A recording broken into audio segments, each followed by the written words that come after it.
And as we have started with a high level of energy and engagement this morning, I certainly hope that we can carry that through the rest of the event for the day. That said, I'm not going to bore you too much with who I am and what I do, but I do invite you to come back, bring a friend perhaps, as we will talk about my journey tomorrow. How many of you will be here tomorrow? Nice. How many of you are likely to bring a friend? Nicer. All right.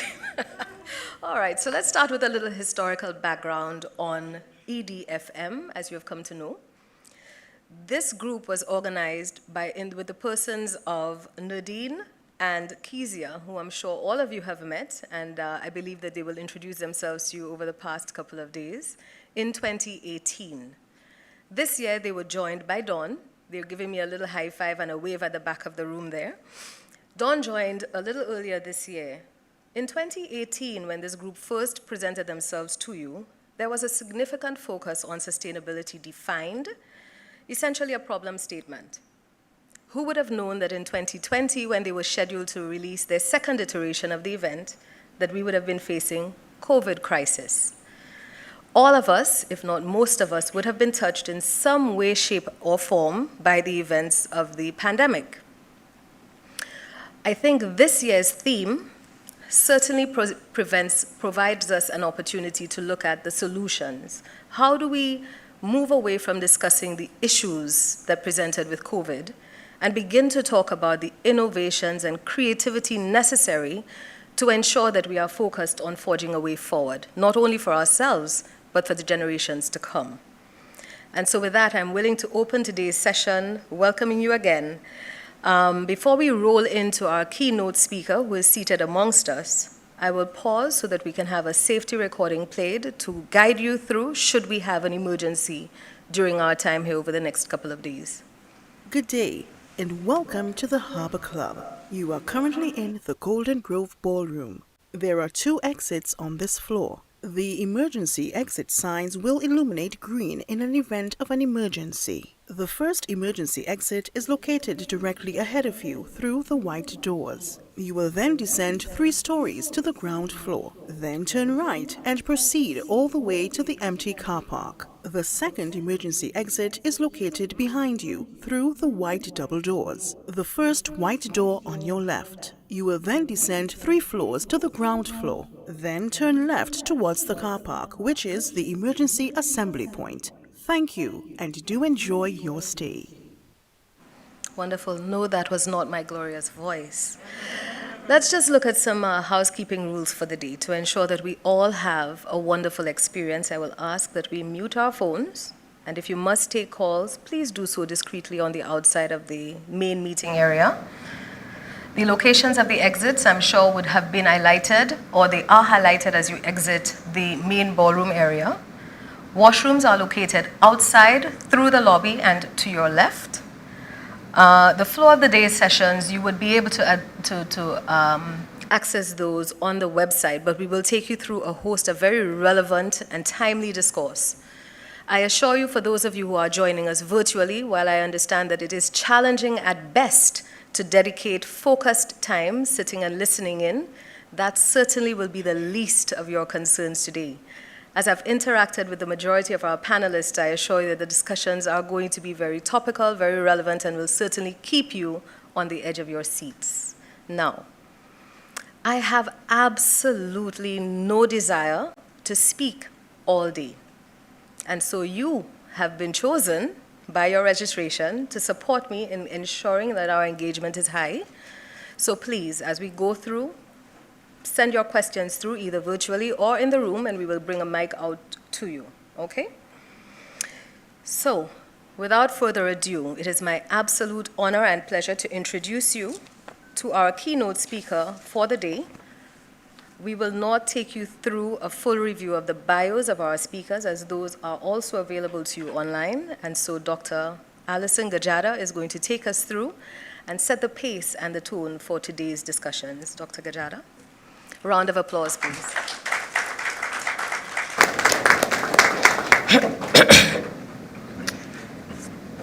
Thank you, Wendy. A very pleasant good morning to all of you in this room and those listening virtually. It's always, you are here, I think, because we all have the same mindset. We want to survive, and not just survive, but thrive. We want to be resilient. And so we're listening in whatever way we can to the stories of people like all of us who, having traveled somewhat of a journey, can share with you. So I'm here with you today as a voice of a female entrepreneur. I see a lot of female people in the room, and bravo to the female organizers. Thank you for inviting me to step in to set the platform for our discussions over the next 2 days.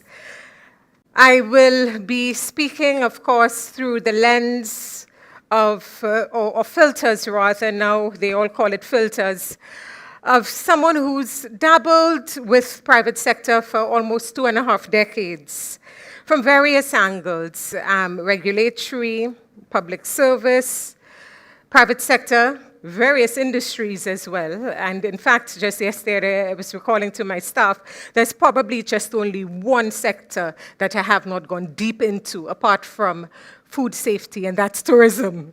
But most sectors. Founded a few companies, and about 5 of them, 5 registered, 2 of which completed its full business life cycle. So boy, I have a story to tell.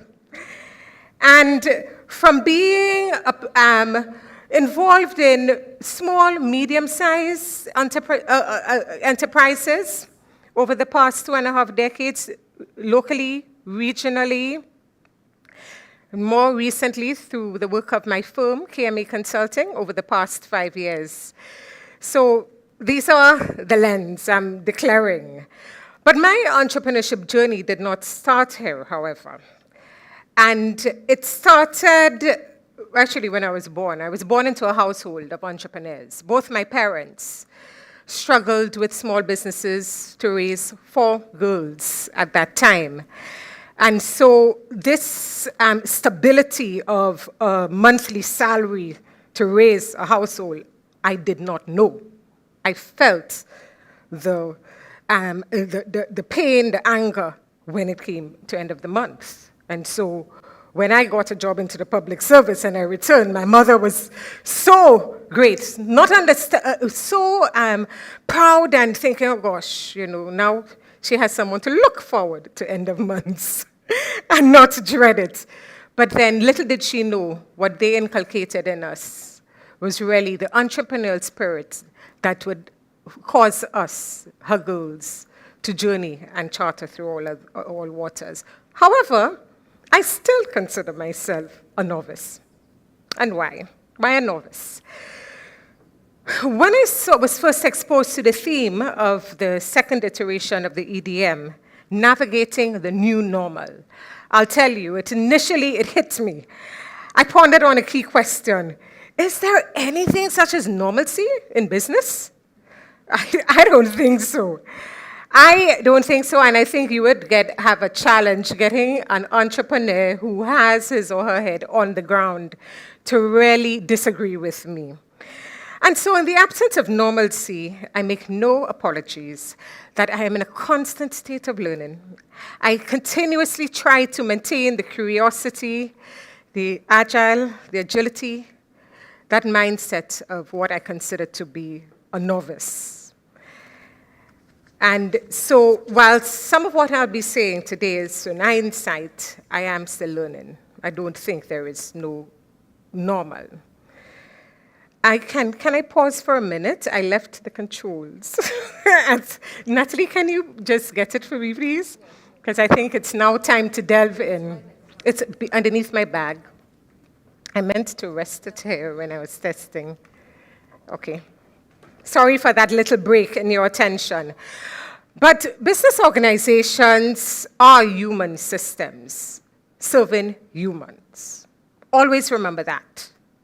We have company law, Company Act, set up to regulate and give it personality, but they're human systems.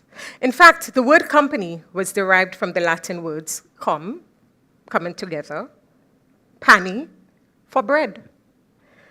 So here goes the definition that I like with companies: coming together, group of people associated together to share in profits. I mean, our Companies Act allows for different types of companies, non-profits, et cetera. But make no mistake, people come together for a purpose. And so why not? Being a human system, serving humans, the natural laws of science must apply to business.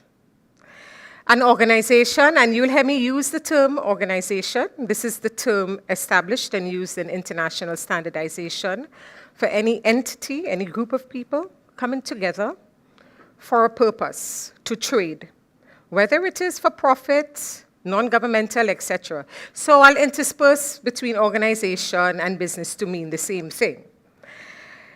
And so I can tell you that an organization, think of it, has boundaries, it has structures, it has processes that flows through it, in it, around it.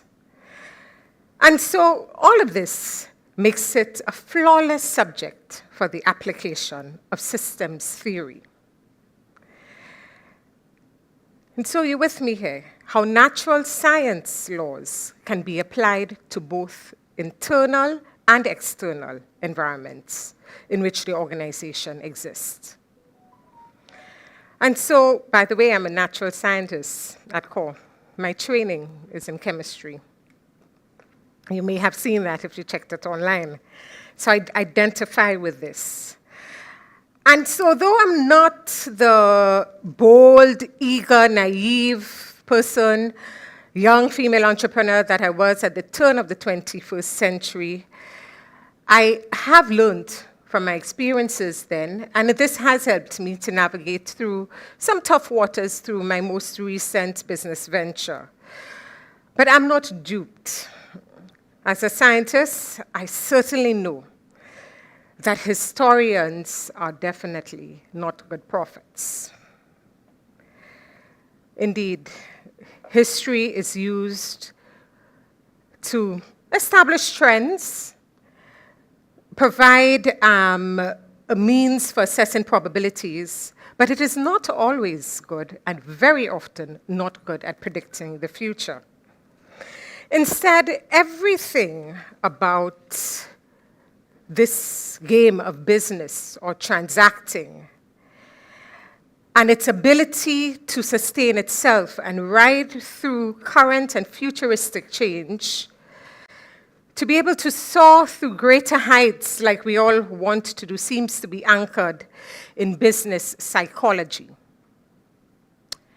Remember, we're operating human systems. We're human.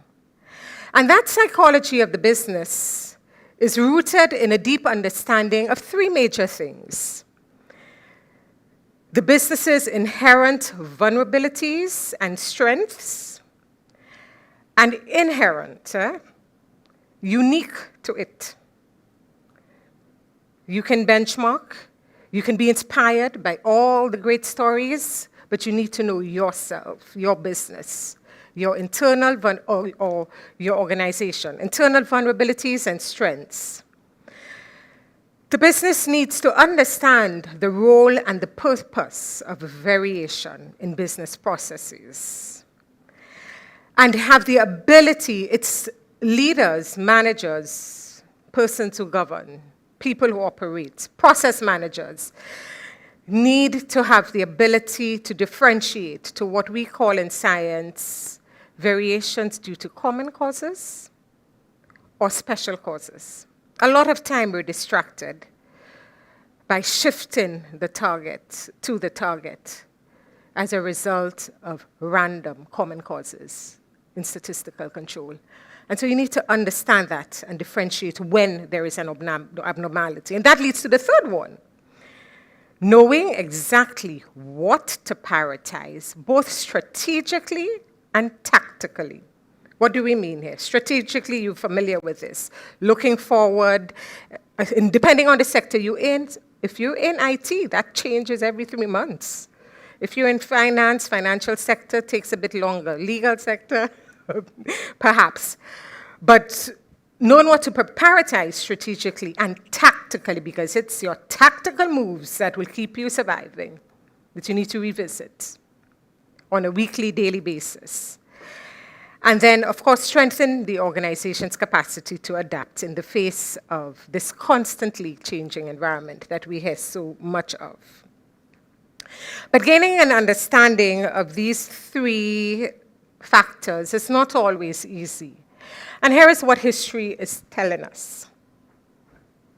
I practice this, so I'm expecting it to, I'm doing something wrong, or maybe, okay. No, next slide. Right. No. The next slide is the one before. Okay, there you go. So I could just raise my hand if you pay attention, since this is, thanks. Okay, so here is what the data is telling us. Now, this is taken from American Statistics Bureau for Businesses. Sadly, we don't have a lot of data on our businesses in the region. We don't have a lot of research published, neither case studies done. It's something that I'm hoping in my lifetime I could contribute to, and there is some movement to that. But I do believe this is general and anecdotally can be applied to our region. It's showing that of 100%, if you start with businesses, startups in the year, 25% of them usually fail in the first year. A further 45% in 5 years. And by the 10-year mark, 65% of them are gone. But we want to be in this 35-year, at the apex of this inverted pyramid. That's where we all want to be with our organizations. Why? And it's not just because businesses employ millions of people. And so when it fails, yes, livelihoods are affected. And it's also a very, very, not yet. Oh, I move my hand a lot, but actually, with the car, sorry. You could still keep it there. Mm-hmm. And I was saying that, yes, we have jobs lost, etc., but someone's dreams die. Somebody's dream dies in all of it, this. And their psyche goes with it. And so that, your psyche, your livelihood, could have a major impact on our human beings in our socioeconomic sphere. Small and medium-sized businesses, which your organizations serve, are just too big of a contributor to our socioeconomic development to allow them to fail. But how can we stop this trend? How can we invert this and get everybody to the apex of this, in this normalcy, which is constant change, to support businesses to not just survive, but thrive? And some of the thoughts I will share with you over the next few minutes present some possible solutions inspired by not only my experience, which is the hindsight I spoke about, but combined with my own academic training in natural sciences, philosophical and systems theory, as well as the body of knowledge surrounding management of quality. Very important.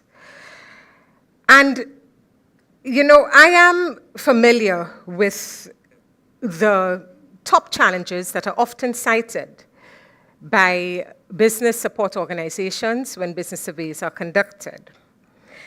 And these are the usual of overcoming bureaucracy, the business environment, hiring talent, accessing skills, or addressing issues related to labor skills gap, obtaining finances, that's a big one, always comes up, access to finance, and of course, more recently, COVID, a lot of talk has been on supply chains.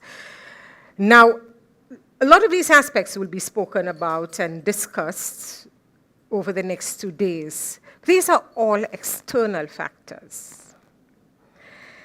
And we don't often hear about the internal issues. Why is this, I ask? Is it because in our environment we're not too kind when we highlight areas within our organization that need addressing? Maybe it's not the sexy thing to do. And we may feel we're exposing our vulnerabilities and it's a harsh climate out there. But trust me, what you're experiencing, many other persons are experiencing, and they've grown through it. Or is it because that our business operators, our business owners, are so busy working in the business that they don't have time to work on the business? And that is an aspect that I know affects. I am an entrepreneur, small business operator. Many of us, that you're doing, what you're selling is what you can produce. And so you have little time to work on the business. So while the external factors affecting businesses have been thoroughly researched, and there is a plethora of valuable information available, I can tell you, reports by consultants are there. And yes, we know it all relies on political will to implement it. I'm also a consultant for governments too, so that takes time. So I say no more about this. There will be, as I mentioned, very engaging discussions later on addressing some of these issues. The issues I will focus here will be centered around the internal aspects. And I've organized it in what I call 3 basic rules. But before I speak about these basic rules, I'd like to bring your thoughts back to the business as a human system and to put the business's life cycle in greater perspective. So and we'll speak about, you can go to the next slide, please. We'll speak about this curve, the natural life cycle of a business. And bear this in mind, and the principle that I'm always going to come back to, trying to avoid the curse of this S-curve, this single S-curve. I'll explain. Many of you may have seen this. I'm not sure if we have other natural scientists in the room, but if Jimmy was here, I know he would identify with it. And if you put the slide further, you would see it looks, next slide, and we'll flip back to the other slide. This curve looks similar to this. This is the life cycle in your biology, science training. This is the life cycle of microorganisms. And here, we prove our point that the business behaves like a human system. You could go back, to the single S-curve slide. And we see there that research has shown that businesses follow this pattern. In the early phases, the business may or may not take off to a slow start, but it begins to grow, and that's good, that's great. While soaring along this, suddenly sales increase. The demand for the product and the service begins to soar, and so you're going on that steep gradient. You've hit the sweet spot. The business is growing at a fast rate. Customers like the product. They tell their friends, their family, and everything feels good about it. But suddenly things begin to slow down. It takes a turn, and the business owner is no longer in the sweet spot. The business owner now has to spend more time out in fires. Business performance begins to decline. The owner or operator spending too much time solving problems and not continuing to create the magic that once got the business to up that steep gradient. At that point, she, and I'm using she as the universal pronoun here, is told she needs a marketing person. a salesperson, or even better yet, no, they need a good finance person. And so she listens to the advice and she hires more people, anticipating growth. Then suddenly, she starts seeing people in her office, around the office, not sure exactly what they're doing. She has people working. So she's then told, oh, you need a good human resource person. But despite of all the money she spends on marketing, sales, human resources, and finance, the problem only gets worse. That dip. Sales decline. Customers feel the effects of bad product and quality, service delays, inconsistencies in the quality, bad customer service, and everything that goes with it to lead to the death. Now, tell me, how can such a tragic thing happen just because there has been an increase in the demand of your product or service? How can that happen? Instead, we'll see how we can capitalize on that increase in demand. But before we do so, and because I've had a personal journey through this, I can tell you, at this stage, the business owner burns out, and their families and other relationships get affected too.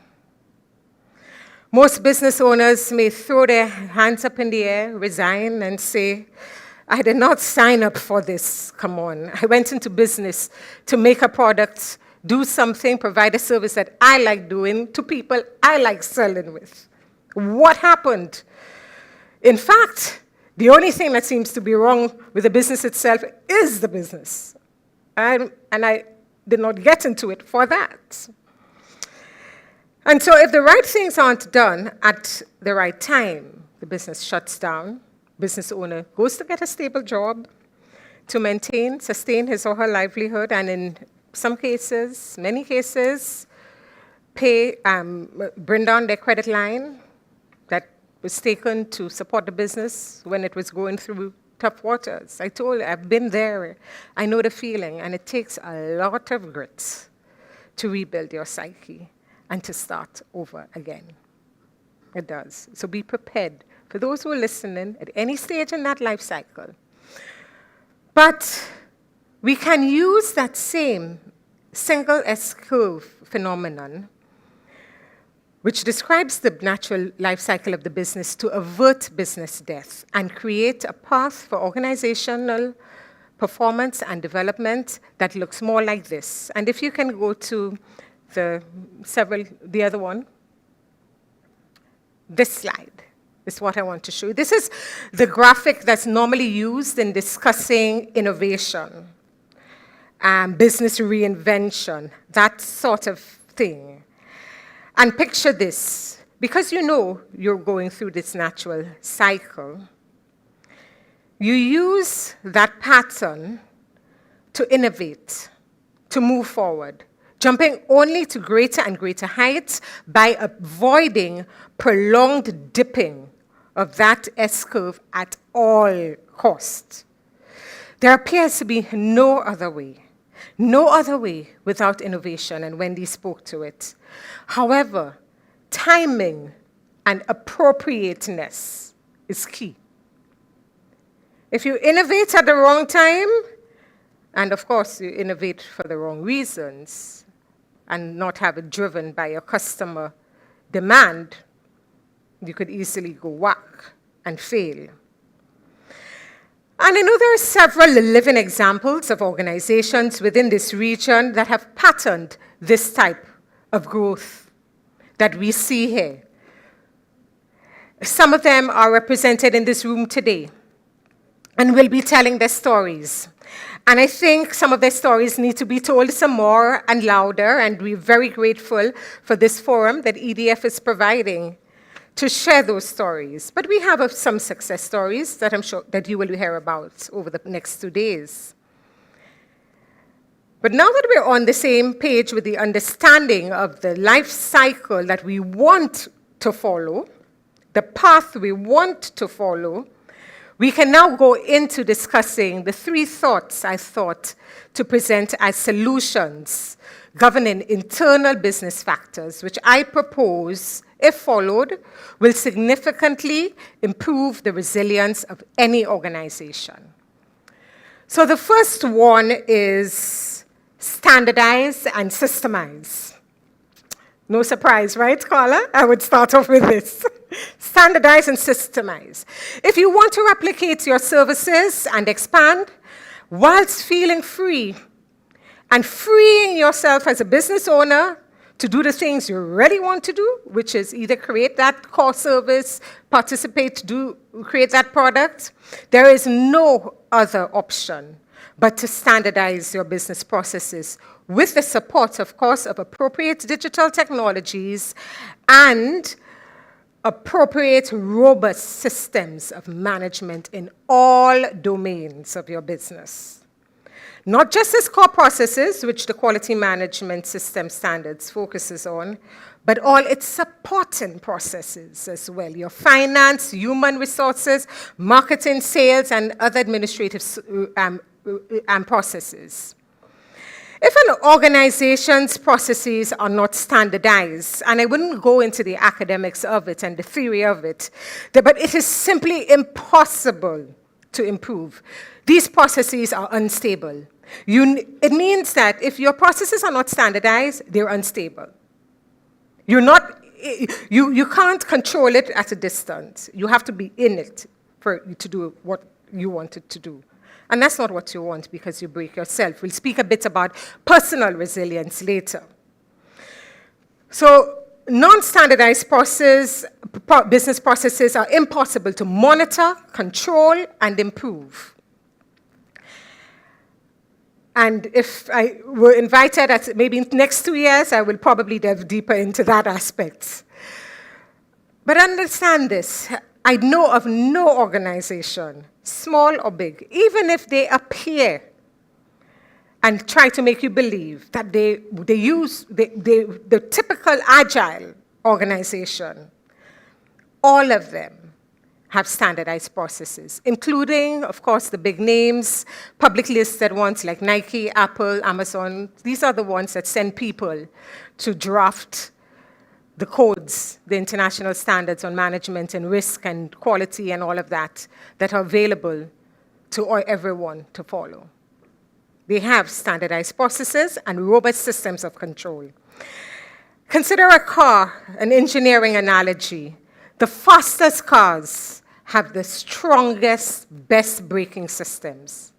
You simply cannot move fast if you don't have strong controls.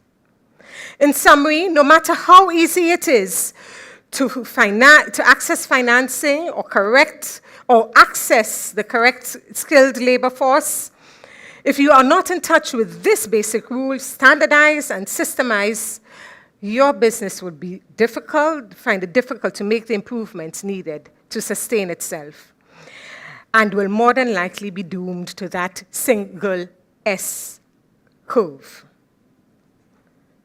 Thanks for changing the slide at that point, because I'm going on to the second rule, for which I have no slide, but the second rule is obey the law of proportion as you grow.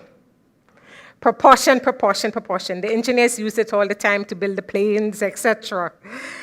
But at this point, I would like to make the analogy with regards to one caution, and I'm seeing a lot of.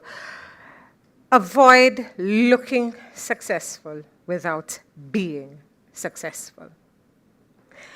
And it's very easy to look successful without actually being successful.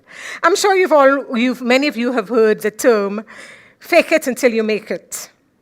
Well, it turns out that in business, that idiom does not apply.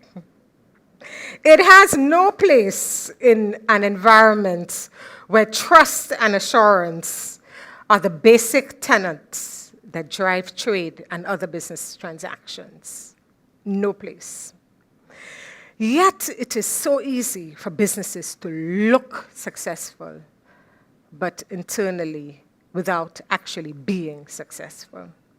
With social media, access to all this financing from non-traditional sources such as venture capital, grants, it's very easy for some entrepreneurs to think that you have lots of monies to spend, and they usually start off by hiring a branding firm or somebody to help them with brand identity. Now, forgive me for the marketing and brand specialists that we may have in the room. Very necessary. And so brand specialists rightly focus on making you have a successful image. Perhaps not necessarily making you make the money. Whether you make the money or not is not their business. So caution with regards to that. Because I actually think when an entrepreneur that doesn't have the privilege of deep pockets to take advantage of may actually be better placed to respect these natural laws of science, to grow proportionally. I know, I was there.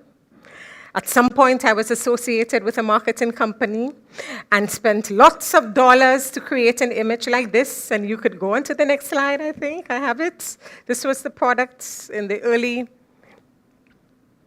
dealt with this marketing company. And this was all the while I was struggling to convince my investors that we needed to upgrade the pasteurizer to ensure sustainable quality of product. So, and also beware, because I could all tell some stories about that too, of being drawn into widespread publicity to serve as a poster child for agencies who need to justify their budget or policies implemented. That's dangerous. I learned from that at the turn of the century, the 21st century. So major lesson learned from my number 2, avoid the trap of spending too much money in one domain of your business while concurrently ignoring investments in the other areas, such as the marketing, finance, human resources, and importantly, control centers, your leadership and operations. Always remember, because you're operating a business system, a system which is really a network of interacting processes, you change one part, you make changes to one part of that system, it's going to affect other parts. It's going to affect the other domains, but systems thinking would have you be alert to that, to allow you to grow proportionally. If you're not growing holistically and proportionally, it's very likely that you will be subject to the curse of that single S-curve I showed earlier, following the dip, and not the one. Maybe if there's any slide to keep up, if I had the pointer, I would go back to the business performance slide, innovation slide. Yes, that one, no, the other one, that one. To center your thoughts on what we're trying to do, gets you climbing, innovating. So I've mentioned standardize and systemize. I've mentioned grow proportionally. Third one and final one is leave room for error. It's sometimes called margin of safety, call it all sorts of names, redundancy. Modern business management calls it risk management. But that one is very important. I'll tell you a little story later about a well-known icon in the business sector. But before I do so, let's just look at our safest form of travel. What is the safest form of travel? Airplanes. That's right. Why? The amount of redundancy that's built into this. The modern jets have 4 backup electrical systems. How many backup engines? Telling you, the sciences have there are a lot of lessons to learn from the sciences. The only way to be successful navigating a world governed by odds, not certainties, is to build redundancy, leave room for error. In 2006, when the renowned businessman Warren Buffett, announced that he wanted to retire, and so he was looking for a replacement. He is quoted as saying, "I am looking for someone genetically programmed to recognize and avoid serious risks, even those that have never been thought of before." As far as Mr. Buffett was concerned, it is solely his ability to recognize and manage risks that has brought him to where he is today. He's one of the wealthiest persons. He is the founder of Walmart. So risk management, what modern management calls it, it really involves identifying the risks, classifying it, and treating it either through mitigation measures, avoidance, transfer, etc. But it also involves widening the target around you, around what you think may happen to get a better quality. Always give yourself upper and lower limits, even if that target may seem so realistic that you can't go wrong. You would be surprised about the number of business I know or I've read about or dealt with that have failed simply because of events such as water pipes breaking and flooding the business, destroying all documents, business office being broken into 3 or 4 times in 1 year, food service being shut down because a customer called public health about a sanitation issue, and CEO's email being hacked, and so his attention is diverted to try to minimize reputational risk and other things, or a CEO's mental breakdown, or senior manager's mental breakdown. These are things that happen. And so you build in, you have your continuity plan, succession planning, etc. for our family-owned business, who may not be in the room, but bear that in mind. In addition to these countless stories, I too have a little personal experience with regards to, the benefits of covering risk mitigating measure.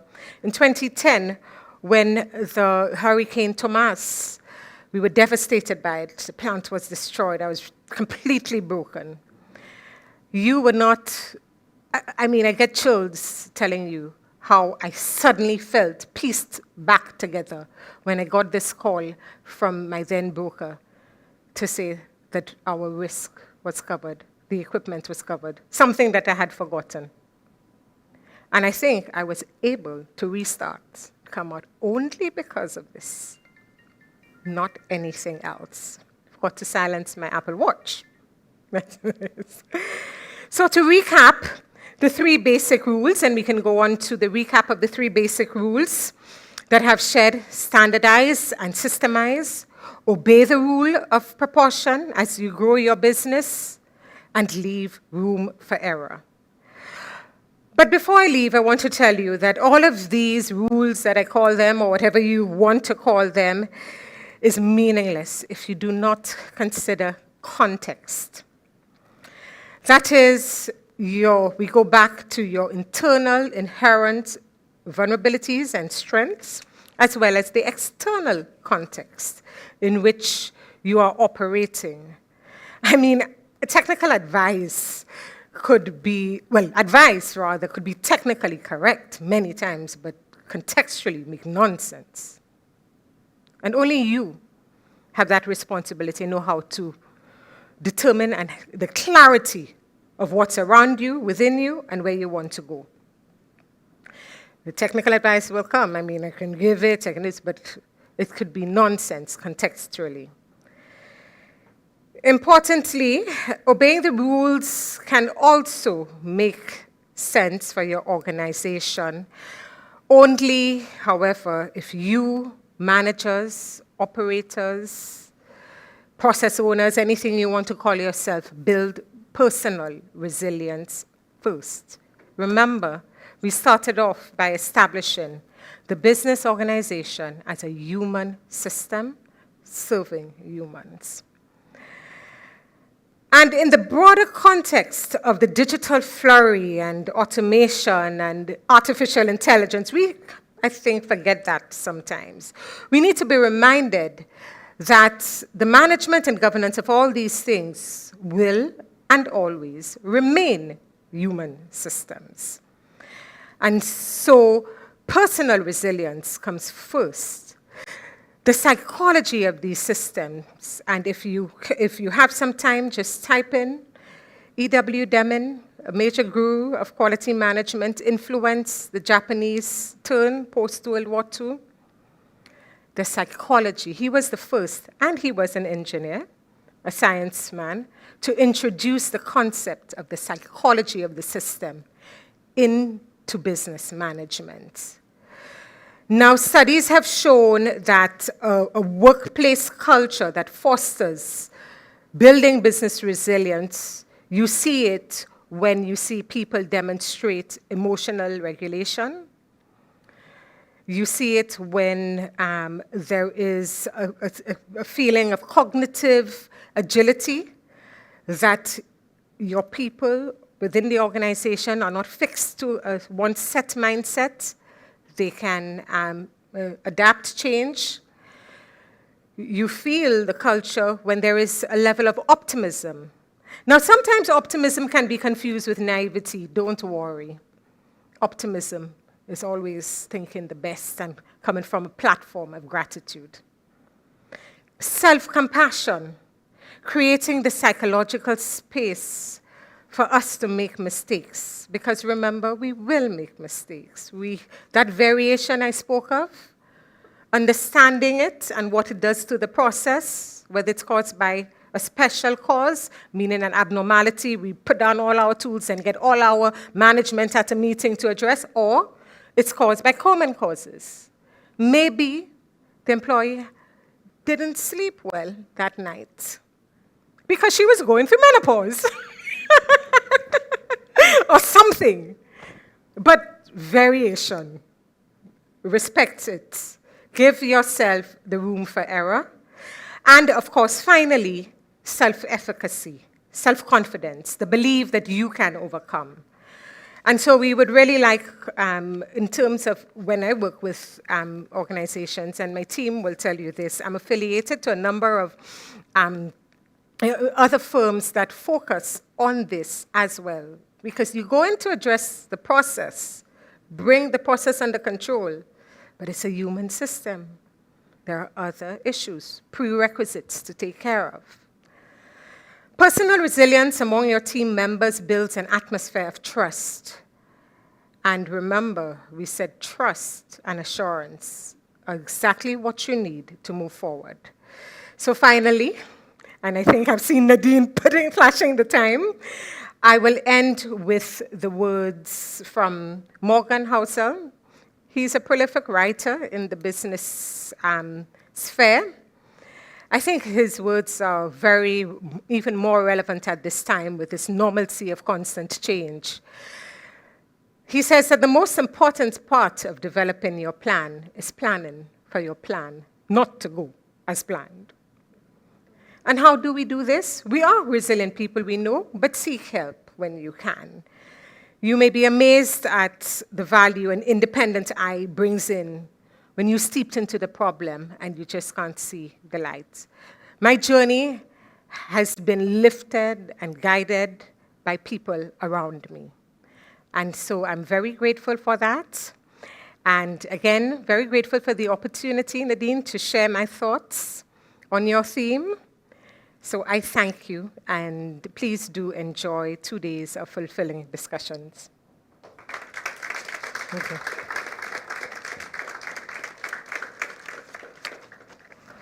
All right.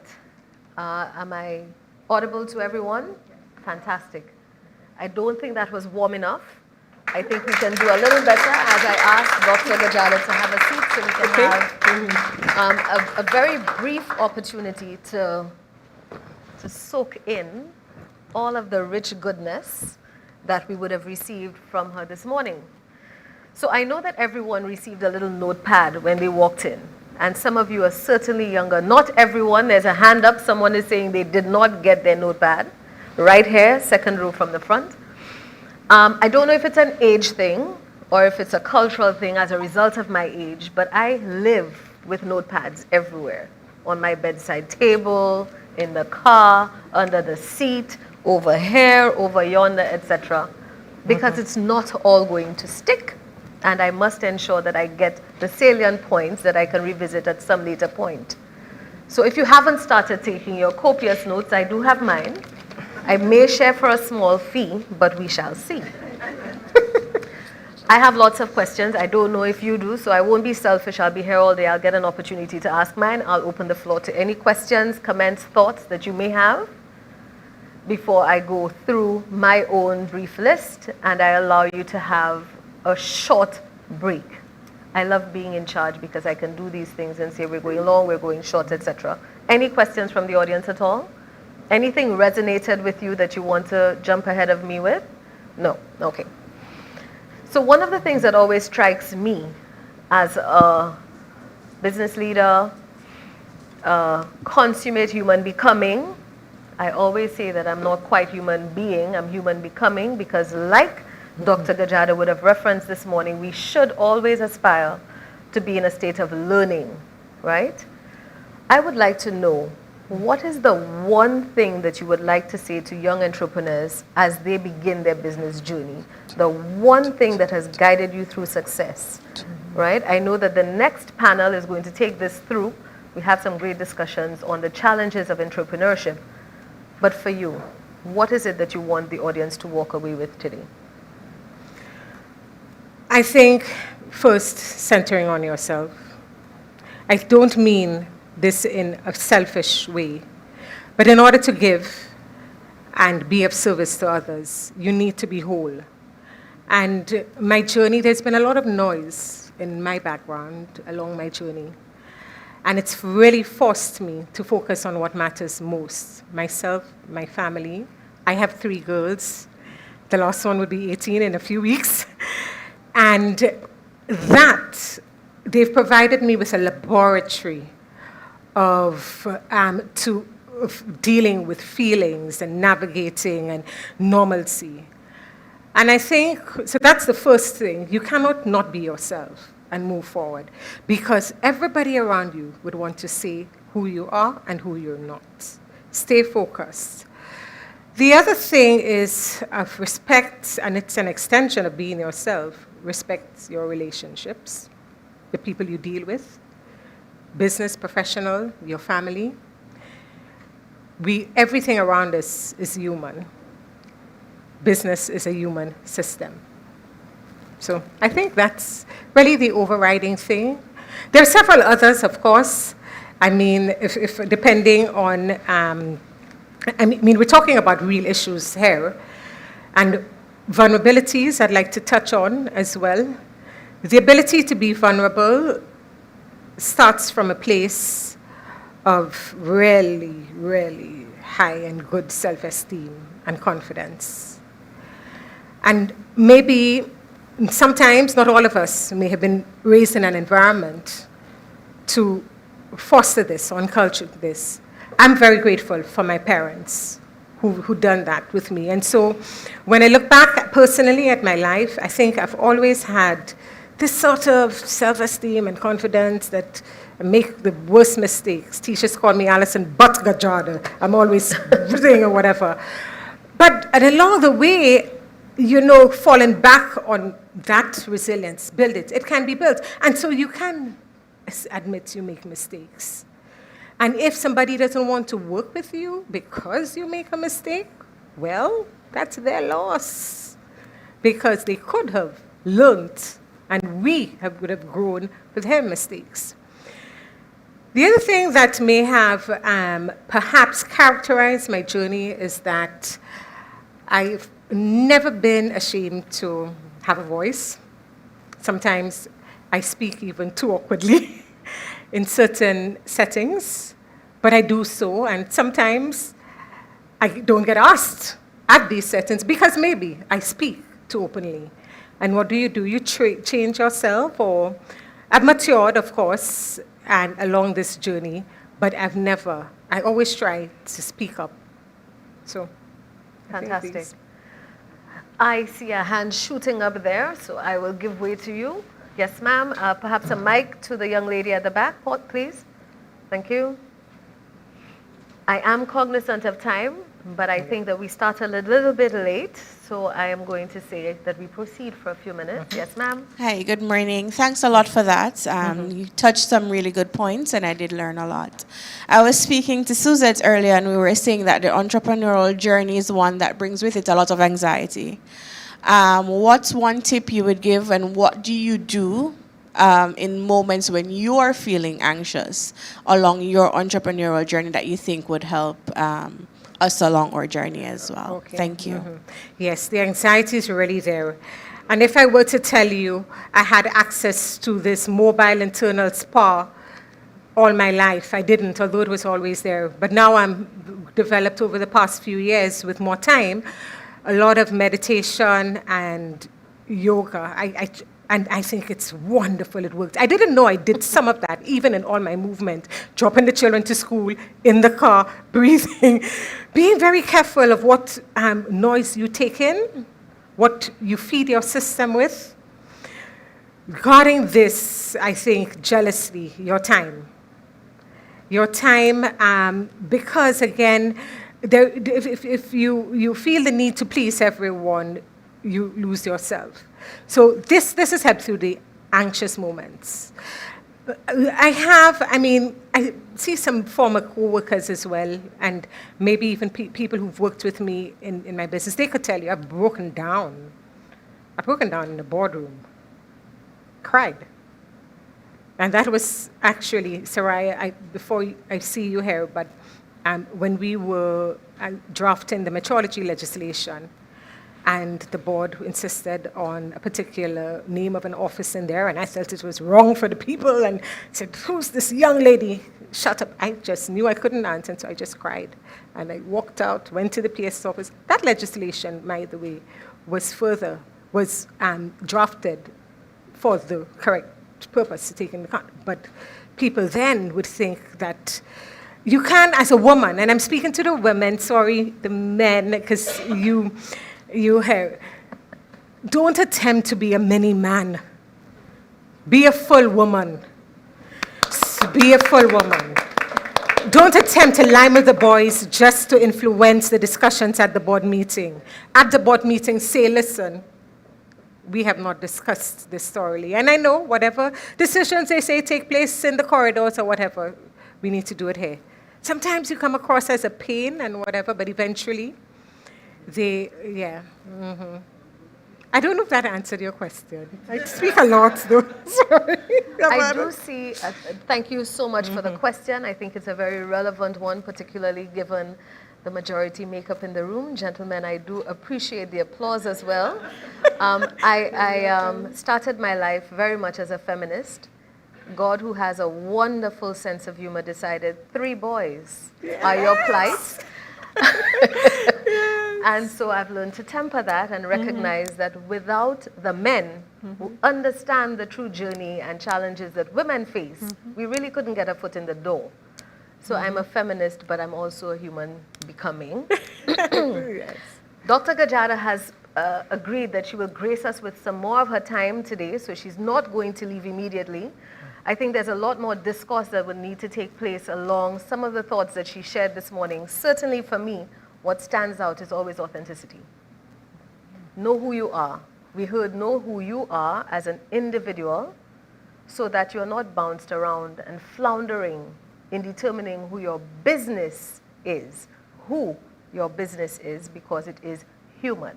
That was really nice, by the way. I didn't quite think of it that way.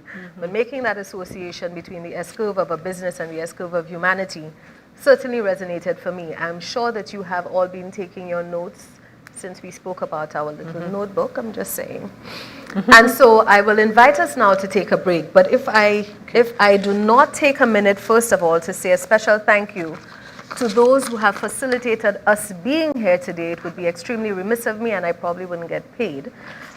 So we do say a special thank you to Advise Inc., Bank of St. Lucia, Bonwell Holdings Inc., Courts Ready Finance, Flo Lucelek, KMA Consulting, Massey Nudge Slaspa, Soloricon Strategic Holding Incorporated, and the Harbor Club Curio Collection by Hilton. Thank you all for making this possible. As you lobby out into the lobby, Please ensure that you stop by and interface with the Marketplace Associates today, Bank of St. Lucia, CWEP, Flow, KMA Consulting, Nudge Caribbean, Courts Ready Finance, and St. Lucia Bureau of Standards. If you did not walk with the intent to support financially, that is, our Marketplace supporters, please do so tomorrow. The reason why they are here is to continue to grow financially and otherwise. And with that, I allow you to take a brief 10-minute break, only because we're slightly behind, but we will catch up during the course of the day. Thank you so much for your attentiveness this morning and your questions. I look forward to welcoming you back as we come back into the room. 10 minutes, please, folks. Thank you.